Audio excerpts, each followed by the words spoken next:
Good afternoon, and welcome to this program brought to you by the Gerald R. Presidential Library and Museum and the World Affairs Council of Western Michigan. This event is part of a wonderful lineup of events organized around the Greatest Generation celebration. I'm Michael Vendenin, and I'm the Executive Director of the World Affairs Council. On behalf of my colleagues Eric Kubik and Abigail Stead and Rachel Brooks, as well as the Board of Directors of the Council, we express our gratitude for your interest in global engagement. Council's mission is to empower the people and organizations of West Michigan to engage thoughtfully with the world. And you can learn more about what we do at worldmichigan.org. We also thank our program partners who have been working on the Greatest Generation celebration these past few months, spearheaded by the efforts of the Gerald R. Ford Library and Museum and the Gerald R. Ford Presidential Foundation. Today, we welcome Sir Antony Beevor as he gives his perspective on the Greatest Generation. Now, here to introduce the program and our guest, as well as lead the conversation, is Joel Westfall. He is the Deputy Director of the Gerald R. Ford Presidential Museum. Joel, we're grateful to you for your coordination of this program, and I turn to you to introduce our special guest and to get things started.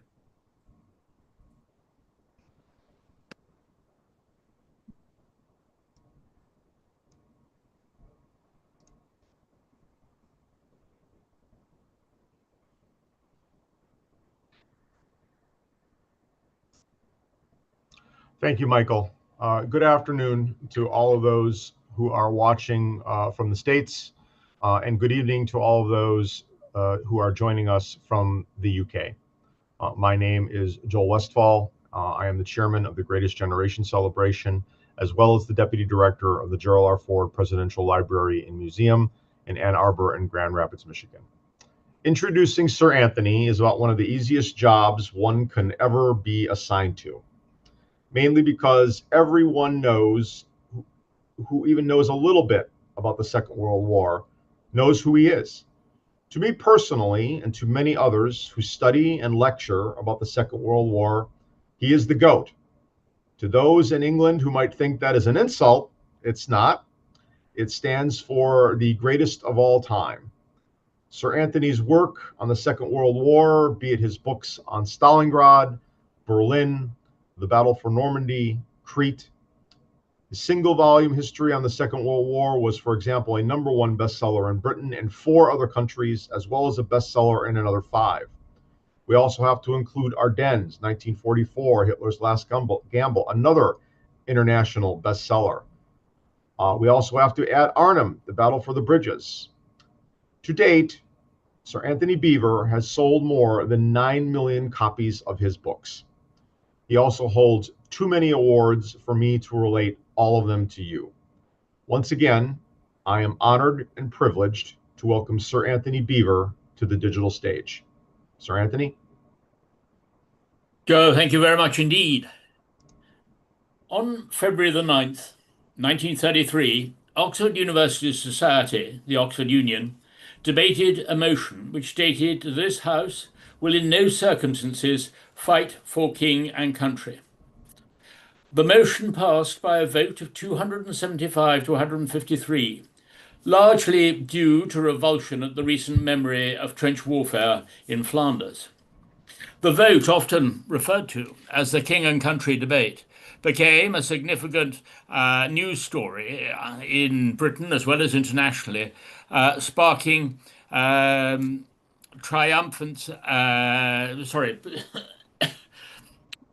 sparking discussions about patriotism and the whole sense of duty. But this pacifist mood did not last as the threat from Hitler grew. And by the time the Second World War ended in 1945, many of those who had taken part in the debate had died for king and country. To generalize about American attitudes in the lead up to war would have been an equally unreliable prediction of future behavior. Many were isolationists who disliked the idea that the new world should be called upon once again to sort out the problems of a corrupt old continent. Oh, Gleaves. It's that real seafood. The Japanese attack on Pearl Harbor on the Day of Infamy, followed by Hitler's declaration of war 3 days later, transformed reluctance into a mood of outrage and patriotic determination. The Anglo-American alliance, which came into being, was not a guaranteed success, despite the sharing of many attitudes. British and American leaders did not necessarily agree on basic priorities, and therefore on overall strategy. Even though the most immediate threat to American interests lay in the Pacific, President Roosevelt was forced to recognize that the United States would have to agree to the British priority of defeating Germany first in Europe while it geared up for war. Even then, it soon became clear that British grand strategy was totally different to the American continental approach, with its belief in the clash of massive land armies. Ever since the early 18th century, the British, an island nation short on manpower but strong at sea, had believed in a peripheral approach. This meant avoiding the great continental land battle for as long as possible, while building a coalition against the aggressor and wearing down its power on the fringes of Europe, especially in the Mediterranean. This had been the view of the Duke of Marlborough then, and more than 2 centuries later, his direct descendant, Winston Churchill, embraced it again passionately. Its limit was not signalled until the Casablanca Conference of January 1943, when Roosevelt started to impose his will as the senior partner in the alliance. The invasion of Sicily and then Italy will be the last pandering to Churchill's obsession to pierce the soft underbelly of Europe. Churchill never favoured the plan to invade Germany across northwest Europe. This was forced upon him by Stalin and Roosevelt at the Tehran Conference in November 1943. By the spring of 1944, Churchill was in a nervous frenzy. Now he had to conceal his reluctance for the cross-channel invasion, yet he privately feared that the losses involved would leave the British army so weakened that the country would be left without any influence in the post-war world. Churchill, unlike Roosevelt, feared Soviet domination of a crushed Europe. This was why his vision was to advance into Central Europe from northeast Italy to preempt a Soviet occupation. Yet the mountainous terrain around the Ljubljana Gap would have made that impossible. The Allies' exceptionally slow and bitter advance up the spine of Italy should have warned him how effectively the Germans could fight in retreat. But although Churchill was wrong on military grounds, he was right to fear Stalin's ambition to create a cordon sanitaire of satellite states across Central Europe, so that the Soviet Union could never suffer another surprise as it had in 1941. In any case, his fears were not listened to. The Americans were very definitely in charge now that the decision had come to engage the Wehrmacht in France and advance across northwest Europe to Berlin. From the very start of the conflict with Germany in 1939 and 1940, Britain had been fighting a poor man's war. Its imperial role and self-appointed task of the world's policeman meant that it was hampered by too many commitments to France, to Greece, and to Commonwealth and colonial obligations in the Far East. Whatever the political commitments, it was dangerous to have ignored Frederick the Great's dictum that he who defends everything defends nothing. The United States, on the other hand, with its booming economy from arms sales to France and Britain from 1939, soon had the ability to fight a rich man's war. One of my favorite sayings from its dramatic rise in military power came from an American general. "The United States Army does not solve its problems," he declared confidently, "it overwhelms them."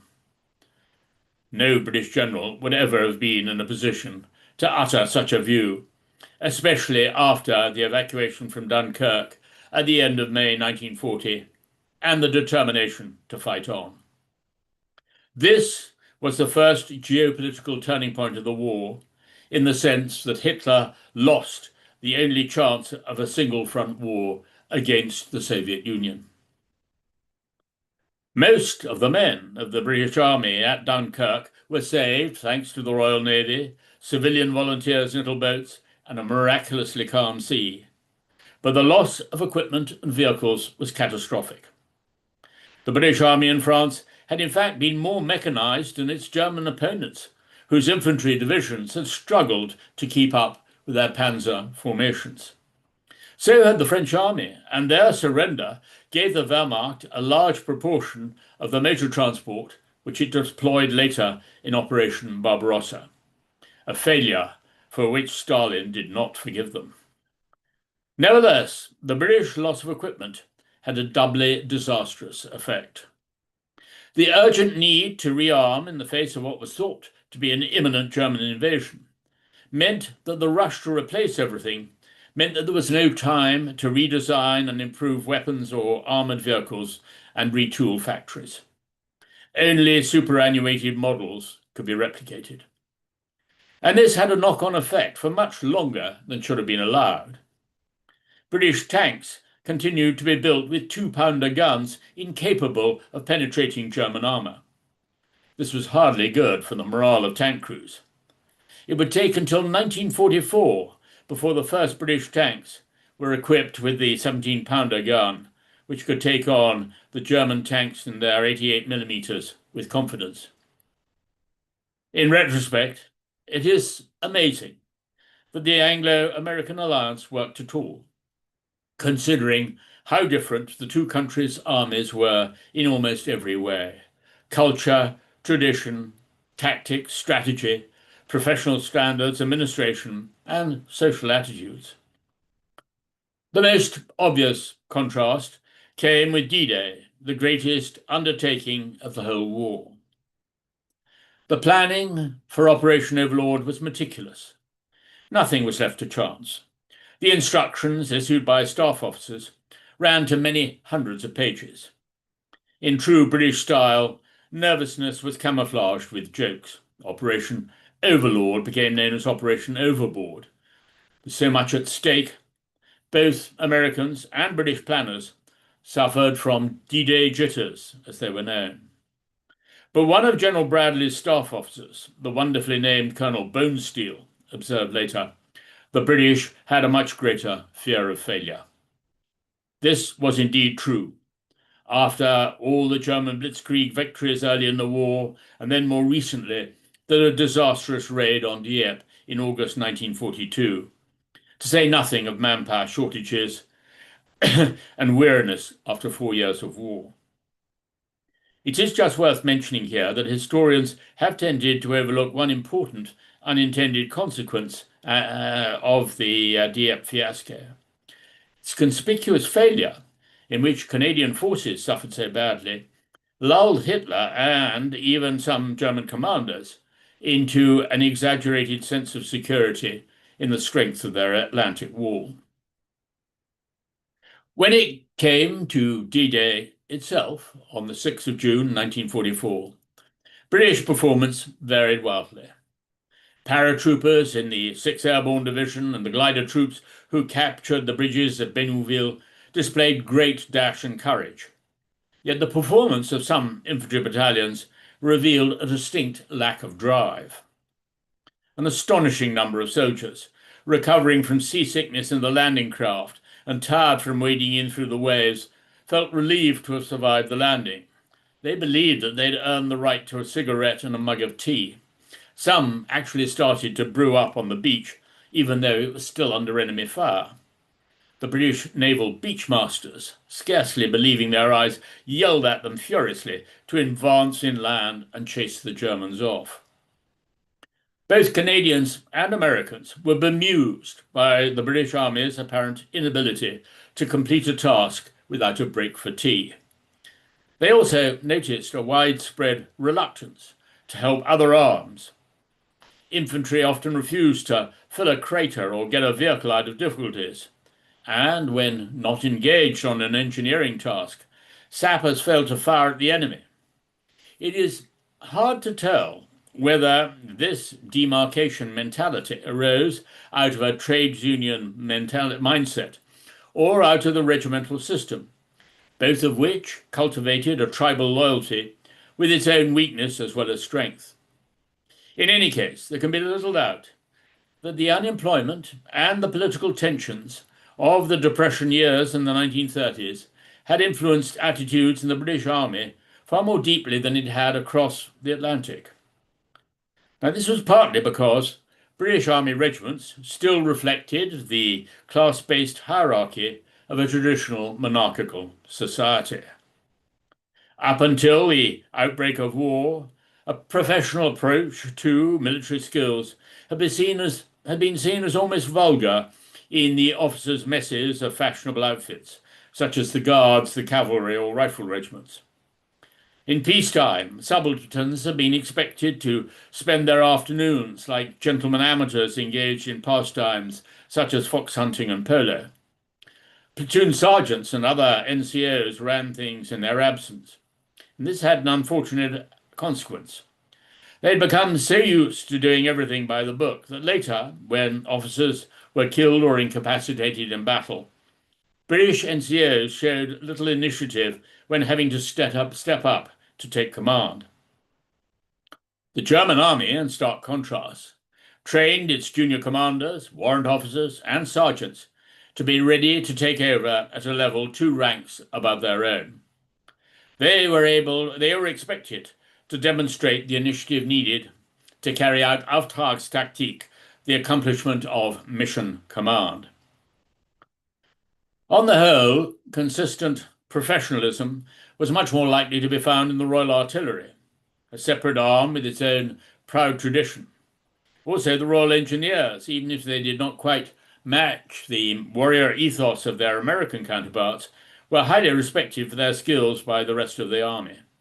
And they proved to be brilliant and inspired innovators, with the Bailey Bridge among their creations. But to be fair, some fashionable regiments, which had enjoyed that gentleman amateur lifestyle in peacetime, sharpened up and displayed a surprising professionalism in action. In the Desert War, General Field Marshal Rommel acknowledged the superiority of the British 11th Hussars, Lord Cardigan's cherry pickers in the charge of the Light Brigade, an armoured reconnaissance regiment which roamed behind German lines like the SAS and the Long-Range Desert Group. And the Sherwood Rangers Yeomanry, weekend soldiers who'd started the war as mounted cavalry in Palestine, turned out to be the most effective tank regiment in the whole of the 8th Army in Normandy, and the subsequent advance into the Low Countries and Germany. Class consciousness in the British Army outlived the war itself, producing unexpected political consequences. My housemaster at school told me that as a young captain in May 1945, he'd asked his sergeant which way he was going to vote in the forthcoming general election. Would he vote for Churchill or for Attlee and the Labour Party? "I'm going to vote Socialist, sir," he replied. "Why?" "Because I'm fed up with taking orders from ruddy officers," came the unapologetic reply. Churchill had been told before the election that he was going to lose, but he refused to believe it. He invited General Bill Slim back in London from Southeast Asia to lunch at Downing Street. Slim, the most highly regarded of all British commanders, said to him straight off, "I must warn you, Prime Minister, that hardly any of my boys will be voting for you." Churchill looked as if he wanted to be sick.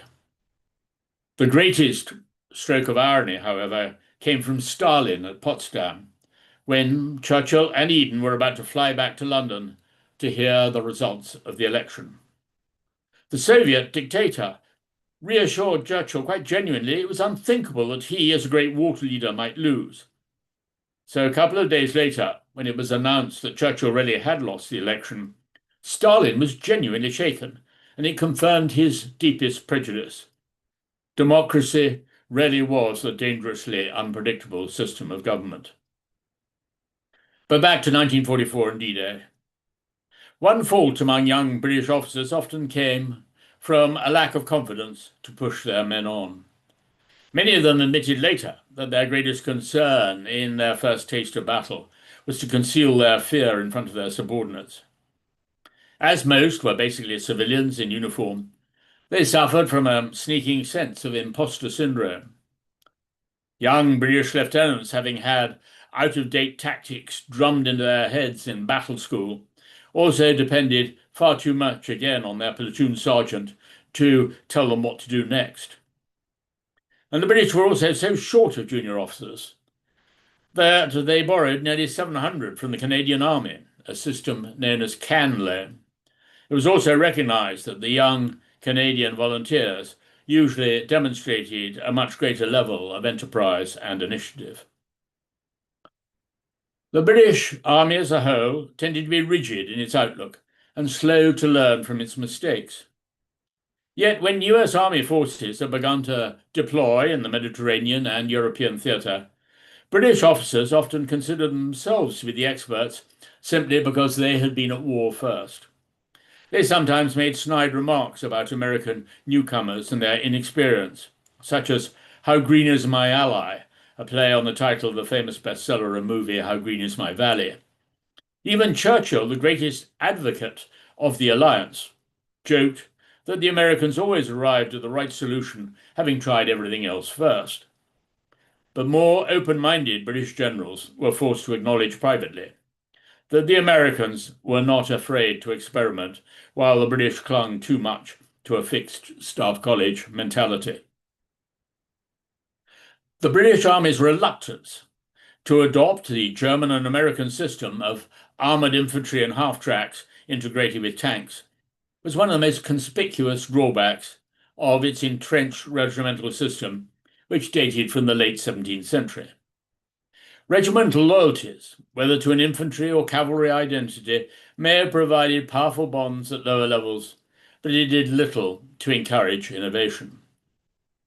Ironically, the only formation in the British Army in Normandy to bring tanks and infantry together in close cooperation was the Guards Armoured Division, and this had been formed from foot guard battalions, the most traditional-minded units of all. It was not until 1965, 20 years after the end of the Second World War, that the British Army finally adopted the armoured personnel carrier with the FV-432. In Normandy, Montgomery's plan to seize Caen and the ground beyond to allow the construction of forward airfields and prepare a breakout towards Falaise ground to a rapid halt.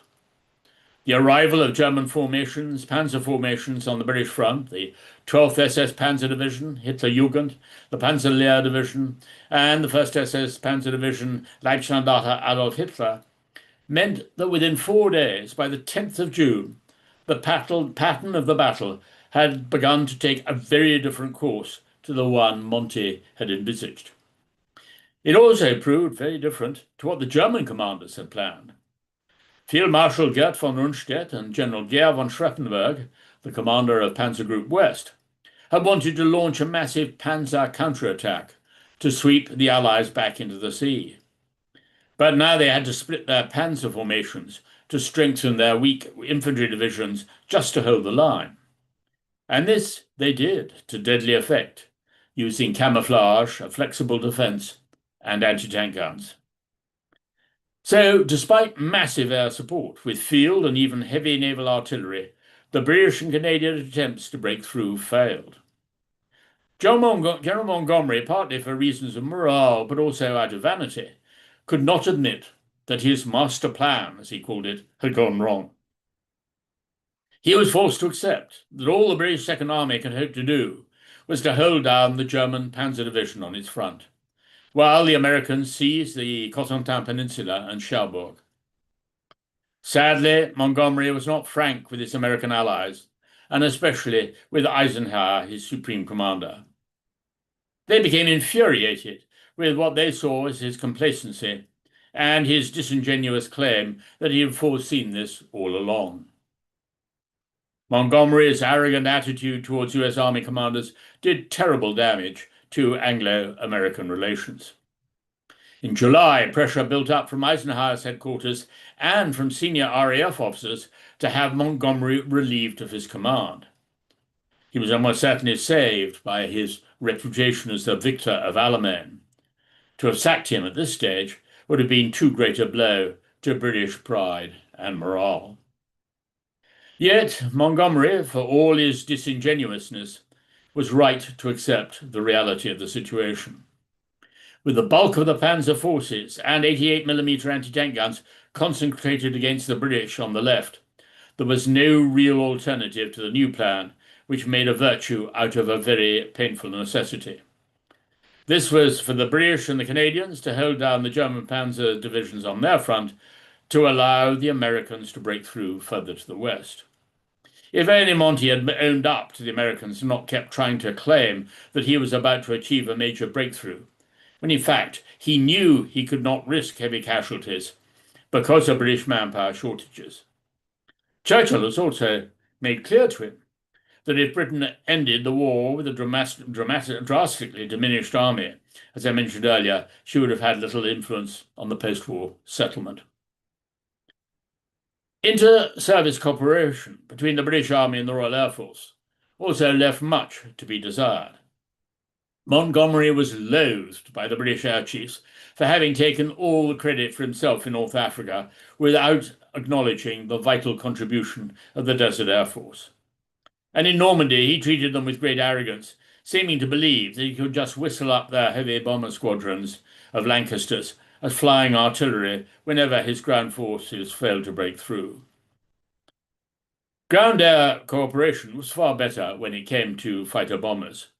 This was especially true in General Omar Bradley's army group during Operation Cobra, the breakout from Normandy.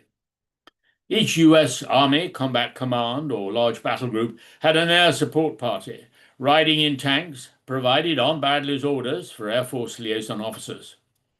An exceptionally effective working relationship had been established with Lieutenant General Gerald R. Quesada, the Chief of 9 Tactical Air Command. The 40-year-old Pete Quesada, unlike most airmen, had a real enthusiasm for the ground attack role. And this was to provide the basis for armored column cover, in which fighter bomber squadrons, Thunderbolts, Mustangs, and Lightnings, working in relays, were constantly on hand to provide support. This was similar to the so-called cab rank system of Typhoon squadrons supporting the British Second Army. Anyway, by the second day of Operation Cobra, Quesada's fighter bombers were out in force. One German commander complained bitterly they were overhead like hawks, watching for any movement on the ground, then swooping in on the attack. Much has been written about the fighting qualities of the different armies in the Second World War, especially the difference between the armies of democracies and the armies of dictatorships. Much less has been said, on the other hand, about their similarities, if one studies the performance of average as opposed to elite troops. Contrary to some of the wilder theories of combat performance, the evidence indicates that only a small proportion of frontline troops truly engaged in combat. An initial study in the British Army was carried out in Italy by Major Lionel Wigram in 1943. Wigram estimated that in most platoons of about 30 men, only a few really did the fighting. Another small group of men were likely to run away at the first opportunity. Those in the main group in between would follow the fighters if things went well, or the potential deserters if they went badly. General Montgomery was so horrified by the report that he had it suppressed, and Wigram's career was wrecked. The Germans, meanwhile, found a very similar pattern, but dividing their soldiers' combat performance into 4 categories. Die Einsatzfreudigen, those who enjoy fighting, die Einsatzwilligen, those prepared to fight, die Einsatzgehemmten, those reluctant to fight, and die Einsatzflüchtigen, those who will flee from their duty. So it's basically the same as Wigram's breakdown, except that the Germans split the main group in the middle in 2. The American combat historian, Brigadier General S.L.A. Marshall, Slam Marshall, went into the subject in much greater detail soon after the war. Although his methodology has been heavily criticized, there can be little doubt about the overall conclusion of his work. that only a minority of soldiers in a conscript army actually shoot at the enemy. Even the Red Army was no different, as we found in the Russian archives. Soviet officers argued during the war that a weapons inspection should be carried out immediately after any engagement with the enemy. All those found to have clean barrels should be executed immediately as deserters. The stalemate round Caen, with British and Canadians facing fanatic SS panzer formations, produced a pitiless form of warfare, with prisoners killed by both sides. The SS Hitlerjugend began the cycle of atrocities, and the Canadians especially did not hang back from taking revenge. Fighting on the American front to the west was just as brutal, but in a different way. American paratroopers had landed on the Cotentin Peninsula in the early hours of 6th of June with their blood up. Many claimed that they had been told to take no prisoners by their commanders, so that would slow them down. And then rumours spread among them of Germans using flamethrowers on US paratroopers caught in trees, and even a mutilation. French civilians were shocked by the summary executions. The Battle of the Bocage, which the Americans had to go through, was particularly savage. Neither the British nor the Americans had appreciated before the invasion what perfect terrain these small fields with dense hedgerows would provide for the defenders. The Germans, using cruelly effective tactics honed on the Eastern Front, managed to inflict massive losses on the Allied armies and make up for their inferiority in numbers, artillery, and above all aircraft. They would plant mines at the bottom of shell craters in front of their positions, so that an American soldier throwing himself in to take cover would have his legs blown off. Alongside tracks, they rigged castrator mines or bouncing betties, which jumped up and exploded at crotch height. Their tanks and field gunners became expert at firing tree bursts, which meant exploding a shell in the crown of a tree to blast splinters of wood down onto anyone sheltering below. Tied to a tree, a German rifleman would wait for American advancing infantry to pass, then shoot one of them. This prompted the others to throw themselves flat in the open when German mortar teams would shell them with airbursts. Aid men who went to help the wounded were shot down deliberately because that was a blow to morale. And quite often a single German would emerge with his hands up to surrender. And when Americans moved forward to take him prisoner, he would throw himself sideways and hidden machine guns would shoot them down. Not surprisingly, few American soldiers took prisoners after a buddy had been killed in this way. Soviet propagandists, such as Ilya Ehrenberg, made disdainful remarks in their articles, claiming that the Western Allies were fighting just the dross of the German army. But this was true only of a few infantry divisions. The British, during Operation Epsom, found themselves up against 7 panzer divisions, including 2 SS Panzer Corps, the greatest concentration of Waffen-SS since the Battle of Kursk. The Americans, meanwhile, faced many infantry and paratroop divisions, as well as the 2nd Panzer Division, the 17th SS Panzer Grenadier Division, and the SS Das Reich Panzer Division. Although statistics are hard to compare between the Western and Eastern fronts, the average casualty rates per division per month appear to be higher in Normandy than in the East. German losses on the Eastern Front averaged just under 1,000 per division per month. In Normandy, the average figure was around 2,300 per division per month. German soldiers who had experienced both fronts were shaken by the fighting in northwest France. I spoke to a veteran of the Eastern Front today, an Obergefreiter in the 91st Luftlandedivision Division wrote home in July. He said it was hard in the East, but it was never like it is here. General Barton, the commander of the American 4th Infantry Division, wrote, "The Germans are staying in there just by the guts of their soldiers. We outnumber them 10 to 1 in infantry, 50 to 1 in artillery, and an infinite number in the air." He wanted unit commanders to convince men that we've got to fight for our country just as hard as the Germans are fighting for theirs. The Germans, especially the SS, were deeply indoctrinated by propaganda. One prisoner taken, a 19-year-old Hitler youth from the 17th Panzergrenadier Division, was convinced that the Americans were in a desperate state, that German forces had retaken Cherbourg, and that Germany would destroy the Western Allies and then defeat the Red Army. Others, to the astonishment of their American captors, insisted that New York had been destroyed by German bombers. To create hatred, the German equivalent of Soviet commissars, the National Socialist leadership officers, emphasized the destruction of German cities and the killing of German women and children by terror attacks. Their basic theme was that the Allies intended to wipe out the German race. Defeat would mean the annihilation of the fatherland. Their propaganda leaflets addressed to Allied troops demanded, "What do you want to do in Europe? To defend America? To die for Stalin and Israel?" This was all part of the basic Nazi theme that Amerikanismus allied the Jewish plutocrat of the United States with the Jewish Bolshevik of the Soviet Union. Many German soldiers who wanted to give up were afraid to do so, because Nazi propaganda had persuaded them that they would not be safe in an England bombarded by the new secret weapons.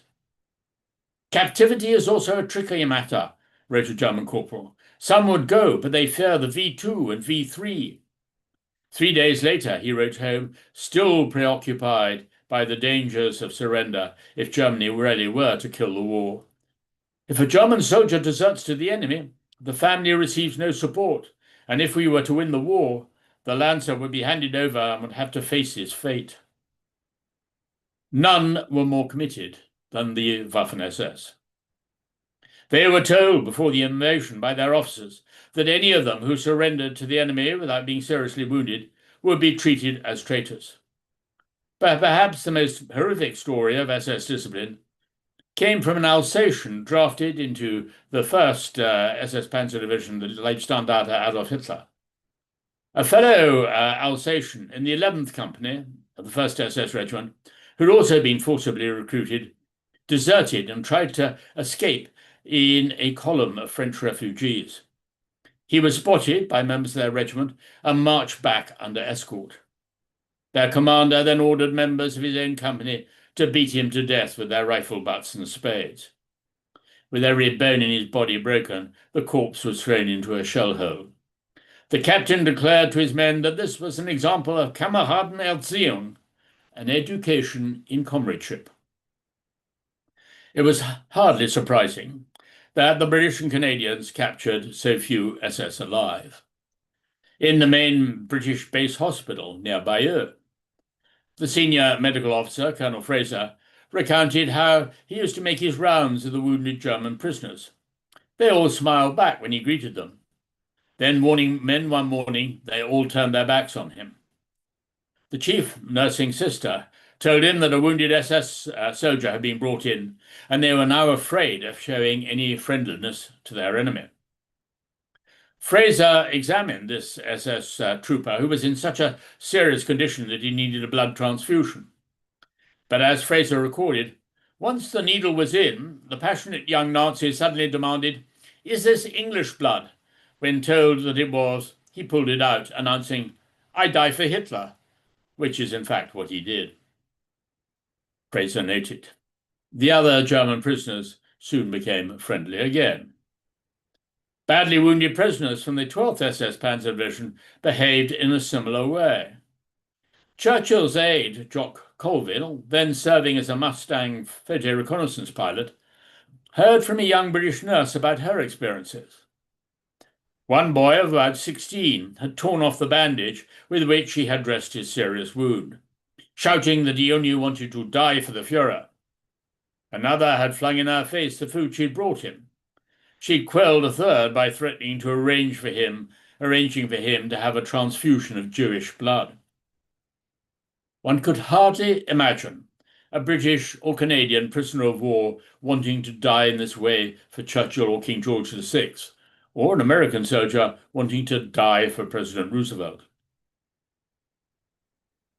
The other major difference between the Allied armies and the Germans was almost certainly connected to these contrasts, and this was the markedly different patterns of battle shock or combat exhaustion casualties. The Americans in Normandy suffered 30,000 cases of psychoneurosis. Although the British and Canadian forces were slightly lower, they were still the figures were slightly lower. They were still infinitely higher than the German rates. It must, however, be pointed out that even before Hitler came to power, the German army had turned its back on the comparatively humane policy adopted during the First World War, and it now refused to acknowledge that battle shock, or as PTSD was called, could be a recognizable medical condition. Medical services in Normandy were at times overwhelmed by cases of combat exhaustion. The vast majority occurred among replacements, young, badly trained soldiers sent in to make up numbers after heavy casualties. American military bureaucracy handled the whole replacement system with a brutal lack of imagination, and the British Army was no better. The very word replacement suggested the filling of dead men's shoes. It took several months before the term was changed to reinforcement. But the basic problem was that these new arrivals were ill-trained and totally unprepared for what lay ahead. Our younger men, especially the replacements who came up when I did, reported a lieutenant in the 35th Division, were not real soldiers. They were too young to be killers and too soft to endure the hardships of battle. Practically all of the replacements, stated a report from the 4th Infantry Division, had come direct from replacement training centres. They had received no unit or field training, and unlike those divisions prepared in England for the invasion, they'd never been put under overhead artillery fire as a preparation. A great many of those furnished as specialists had never been trained in their official speciality, the report continued. A good many of the infantry replacements had not been trained as combat infantry. I found men trained as mail orderlies, cooks, officers' orderlies, truck drivers, etc., who'd been sent over, assigned to a combat unit, and thrust into combat within 24 hours. These men were inadequately prepared, both psychologically and militarily, for combat duty. Replacements, British and American alike, joined their platoons, usually at night, having no idea where they were. The old hands shunned them, partly because their arrival came just after they'd lost good comrades, and they would not open up to newcomers. Also, everyone knew that they would be the first to be killed, and doomed men were seen as somehow contagious. It became a self-fulfilling prophecy, because replacements were often given the most dangerous tasks.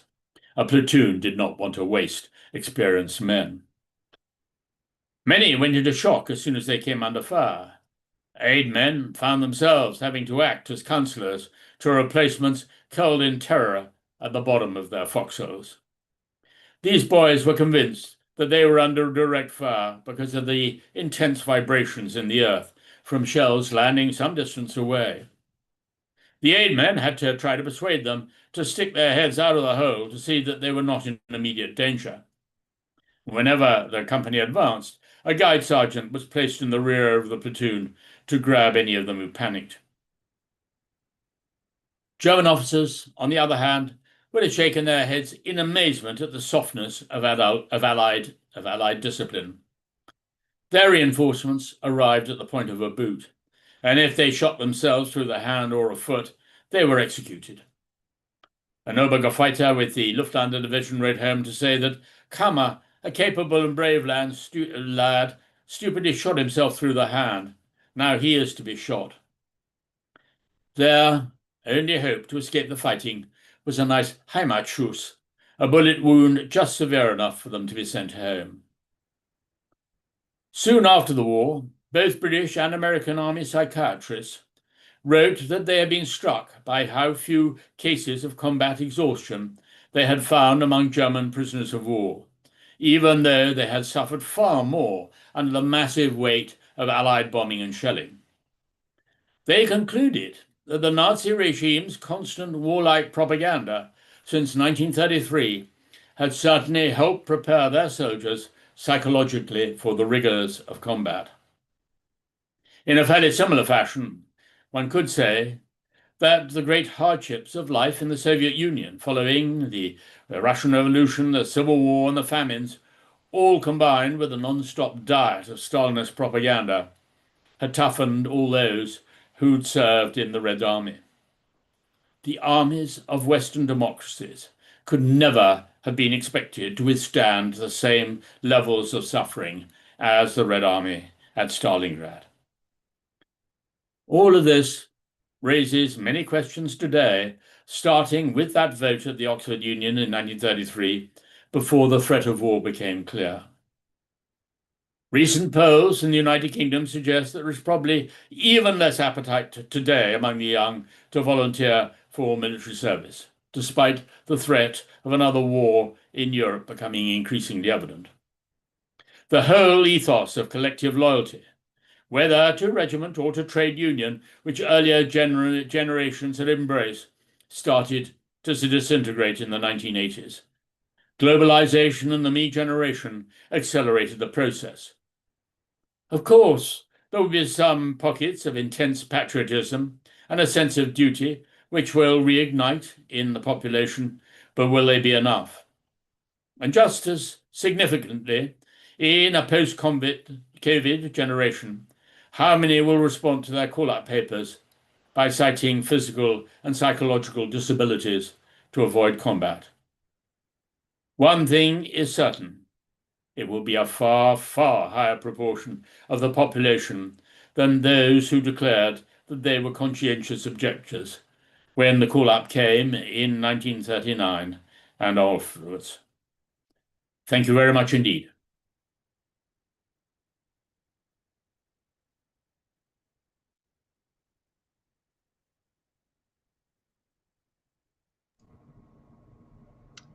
Okay, well, thank you very much, Sir Anthony. I really appreciate it. We only have time for just a few quick questions, and again, thank you very much for agreeing to do this for us for our big, greatest celebration of the 80th anniversary of the end of the Second World War. Thank you very much for doing this. Well, my apologies that you couldn't see me, but I'm afraid that was a technical issue. Yeah. Yeah, these things happen every once in a while. You know, technical issues do happen, but we're still glad to hear your absolutely amazing voice. And I have just a quick couple of questions Right. from our audience. The first one is and we've talked about actually this before. I mean, I actually know, and you've actually answered this for me before about your kind of, I don't know why, I don't know if the word animosity is a good word for your views on General Montgomery, but the question comes from you seem to really take a kind of very harsh view of the of often aspects of the British military during the war. Where does that come from? Where does that how did you get to those opinions? One has to recognize, and I think all other historians of war in this country have done, is that Montgomery was a brilliant trainer of troops, and he certainly managed to convert and restore morale in the Eighth Army. But he claimed for far too much. He claimed far too much credit for what was done. The whole of the plan, basically, for Alamein was Auchinleck's, and actually Montgomery made some very severe mistakes, which on the whole had tended to be wiped out in his version of history. But I don't. It's not animosity towards Montgomery. The point is actually that as many others have agreed, there is a distinct possibility that Montgomery, in fact, had high functioning Asperger's. He simply could not see the view of other people. And this was part of the real problem of his relationship, especially with the Americans. Many said, you know, it was great to serve under Montgomery, but to sort of serve over Montgomery was an absolute nightmare. He couldn't bear to be told what to do or what to think or anything like that. And I think that he treated Eisenhower very badly indeed. And he, to a certain degree, treated Bradley badly. I'm afraid he was certainly not one of the greatest commanders as he made out. He tried to pretend that he was at the level of Wellington and Marlborough and all the rest of it. But actually, in strategic terms, for example, Field Marshal Alexander was, I think, underrated. Others were also Bill Slim, who was the commander in Burma, was an absolute first-class commander Yeah, and leader of men. you mentioned General Slim quite a bit in your remarks, and you talk about him in your book or your books quite a bit. What's your view on the positives of General Slim? Well, Slim was a very modest man who literally was adored by his soldiers of all nationalities. I mean, he commanded an extraordinary army with a mixture of Indians, of Muslim troops, Hindu troops, even African troops. As well as British troops and even some Americans. All of them admired him. A, for his courage, B, for his ability to talk to soldiers, encourage them, but also on his sense of what was practical and what could be achieved. And from a devastating start of the retreat through Burma in 1941, well, particularly 1942, they did turn defeat into victory eventually. And that, in fact, is one of the reasons why he is so admired. And he was totally different to the few generals, shall we say, MacArthur, Montgomery, and General Mark Clark, who were rather keen on their public relations. I think General Mark Clark was referred to as Aurelius Marcus Clarkus by some of his staff officers because of his obsession with capturing Rome and for his public relations team, which apparently he had no less than about 50 people on his PR team. There were those who were modest generals right from the start and stayed that way. And there were others of whom nobody had ever heard anything. And they suddenly found that in the spotlight of war, they had become actually the equivalent of film stars because the press couldn't give any details about what was going on the ground because that would be giving away secrets. And so they focused on the commanders, and this is why some of them it went to their head, and with others they kept it well under control. One last question, and this one actually is for me, from me, and it goes back to a earlier conversation we had when we started this planning all this. When I mentioned to you, here we're having this celebration, the Greatest Generation celebration for the 80th anniversary, and celebrating, these people who are, disappearing at a very rapid rate. They're already in their mid 90s. And you had mentioned to me that, yeah, they call them that the Greatest Generation. They call them that in the UK as well, which I did not know that. Could you talk kind of a little bit about what the viewpoint is of the Greatest Generation in the United Kingdom? I think that the actual phrase "the Greatest Generation" came across the Atlantic from the United States. I think that you of course had used it much earlier on, but the attitude, I think,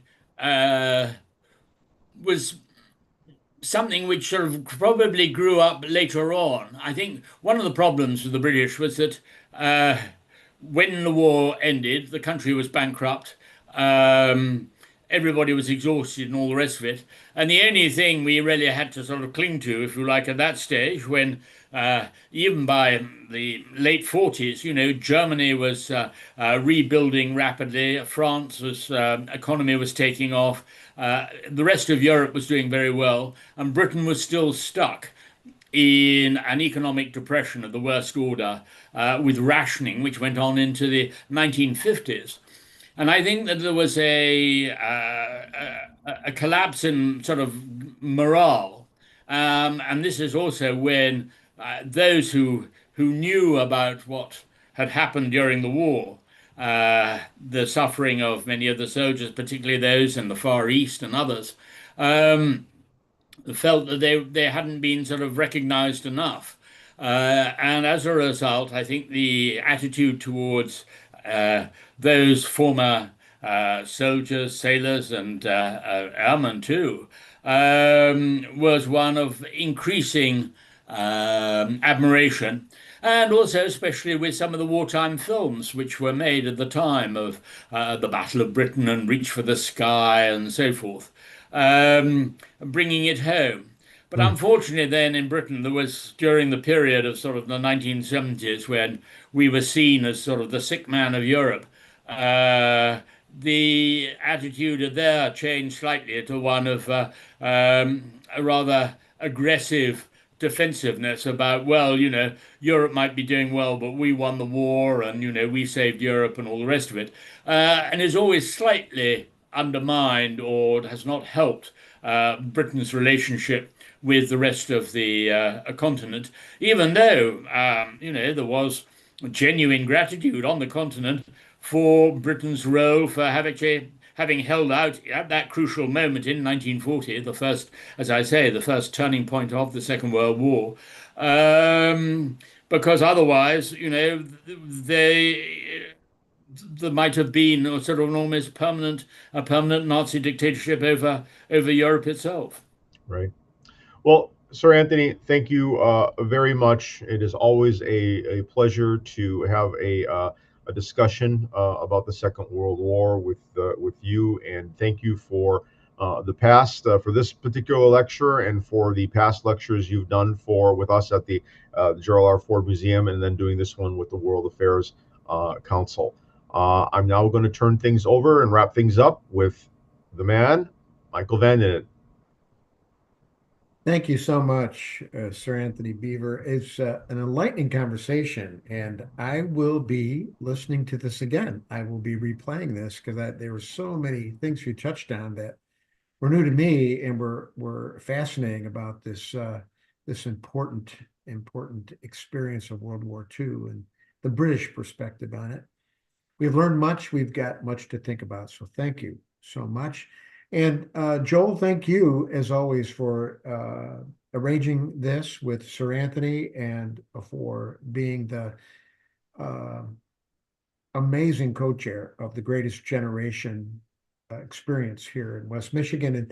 And there are yet some Greatest Generation events coming up. Go Google Greatest Generation Grand Rapids, and you will find the website that lets you know what is yet to be for the next couple of days now with this greatest celebration activity.